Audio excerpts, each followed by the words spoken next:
Gali būti laikas, arba kaip sako, tie šauktukai, signalai, kuriuos būtinai reikėtų atkreipti tėvams, globėjams dėmesį, kas galėtų signalizuoti, kad vaiko pasirinkta kompanija, draugų grupelė, sakykime, ne visai tinkama.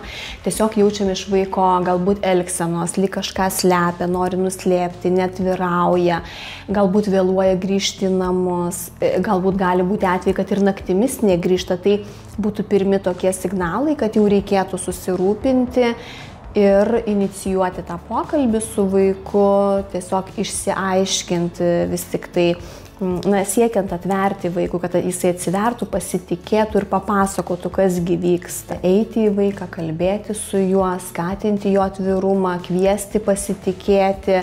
Ir tikrai galima atkurti, sukurti tą ryšį, nes vaikai, kurie šeimoje jaučiasi priimti, aprūpinti, išgirsti, jie draugus, poreikis draugams, nežinau, linksmai leisti laiką, bendri pomėgiai, išdykauti, svajoti, o tie vaikai, kurie šeimoje jautėsi galbūt neišgirsti, gal nesuprasti iki galo, ir paauglystėje, kada vyksta toks natūralus atsiskyrimas nuo tėvų, jie gali pradėti megzti draugystės, kur bendruomės ieškoti, kur būti matomu, pamatytu, kažkaip būti svarbiu.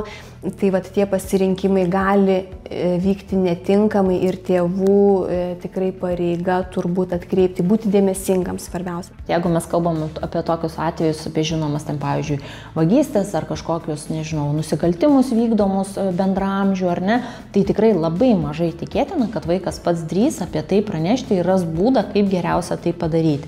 Tai dėl to yra labai svarbu, kad vaikas pasitikėtų suaugusiuoju, turėtų ryšį, apie tai pasakytų, papasakotų suaugusiem, o suaugusysis galėtų tuomet imtis veiksmų, kurie padėtų sustabdyti dar blogesnės pasekmes. Labai yra svarbu suaugusiojo kontaktas su nepilnamečiais, ar tai būtų tėvai, ar tai būtų mokytojai, ar kažkokių būrelių vadovai, bet tie žmonės, kurie vis tiek turėtų būti tam tikras autoritetas, bet gerąja prasme. Tai tiesiog turėdami tą pasitikėjimą, mes didinam galimybės, kad vaikas pasakys apie vykstančius negerus dalykus ir mes suaugę galėsim sureaguoti. Ar kreiptis į policiją, ar galbūt į kažkokią kitą instituciją, kur pagal situacija reikalinga būtų pagalba. Bet labai svarbu tam, kad mes galėtumėm sustabdyti dar blogesnius procesus, užčiuopti juos pačioj pradžioj. Kviestumėm kreiptis ir į vaiko teisių gynėjus. Tikrai jie gali inicijuoti pagalbą vaikui, šeimai ir rasti sprendimo būdą laikinai išspręsti tą problemą kilusią, bet rasti būdų pagalbos ir ilgalaikiai sprendžiančių kažkokį tai iššūkį, ar sudėtingesnį, ar lengvesnį atvejį. Tai tikrai labai kviestumėm pasitikėti, kreiptis į vaiko teisių gynėjus, kad gauti tą pagalbą.